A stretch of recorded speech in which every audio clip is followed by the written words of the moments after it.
Today we learn about a special kind of code called alphanumeric code. Alphanumeric codes involve both alphabets as well as numbers and even some special characters. So apart from numbers and alphabets, our computers are also expected to handle lots of textual data that involve some special symbols like dollar, full stop, comma. All these are commonly used by us. There are some printable characters like non-printable characters like null. All those characters are not really printable, but at the same time they have a certain function. So characters for in this kind of code are represented using 7 or 8 bits. The standard is usually 8 bits. If I take an alphanumeric code, that means it involves both alphabets as well as numbers alone. In that case, I have how many characters? I need 10 digits for the numbers and I have 26 alphabets in the English language, a total of 36 items. For 36 items, how many bits do I need? If I took 6 bits, 2 raised to 6 is equal to 32, which is not enough to represent 36 items.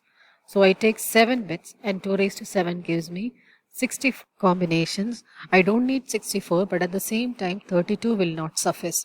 Therefore, how many bits do I need? At least 7.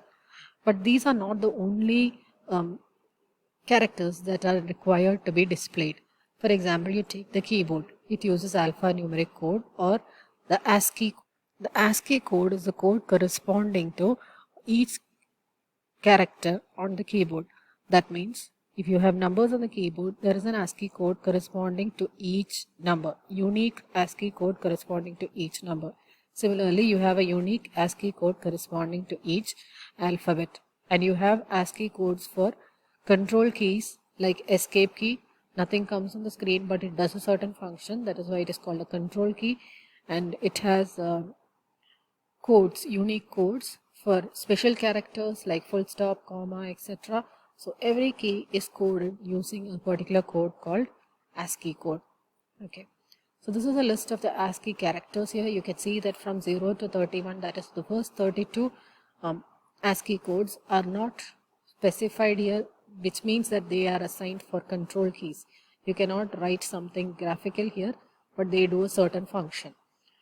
The remaining, as you can see, for example, corresponding to decimal 32 or hex 20 or octa 40, all the same, it is the space. That means your space bar. So when you press space bar is pressed, the code that goes into the computer is corresponding to the code of hexadecimal 20. Okay. So in the similar manner, you can write the code for any graphical character, and that code is referred to as the ASCII code. So the ASCII code of any character can be written. If I want to write logic, the first letter is L. So the corresponding hexadecimal is 4C. That is the ASCII code. L is 4C. O is 4F. G is 47. I is 49. And C is 43. This is what I've written here. L is 4C.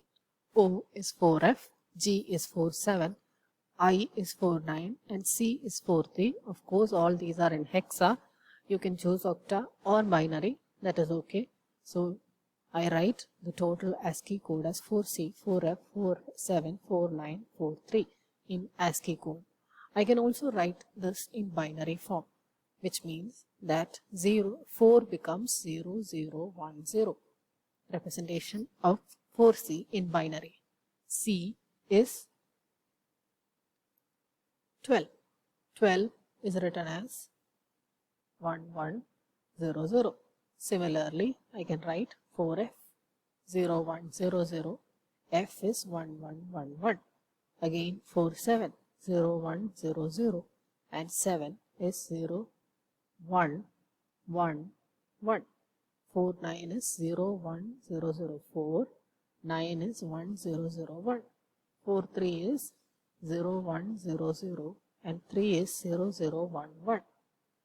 This is in binary.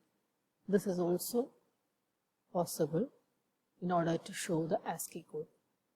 In a similar manner, I can represent circuit. C, as we already know, is 43H. I is 49. R, we need to refer once again. R is 52. So R is 52. C is 43. U, let us refer. U is 55. U is 55. I is 49. And T, let us refer. T is 54. So all these are in hexa. If we know the hexadecimal equivalent or ASCII code, that is of A, capital letter A, that is 41, then you can increment it and you can find the hexa of all the characters from B to Z. That is how we can learn it easily. Similarly, if you know the ASCII code for 0, you just increment it and obtain all the ASCII codes for the digits. For the small letters also, starting from 61A, you can go on incrementing, obtain it till the last one, Z, small letter Z, that is 7A. So in this manner, you can easily keep in mind the ASCII code for all the characters. Once again, I shall leave this to you. You can convert this directly to binary and obtain the ASCII code representation in binary form. Either way, it stands valid to represent the ASCII code. So that about sums up the ASCII code. ASCII stands for American Standard Code for Information Interchange. They have brought about the standard kind of code for representing textual information, etc. in computers and all. And that is the code that we have studied so far. Please keep in mind the characters that we use commonly, the codes for them. That is all for now. Thank you. Bye.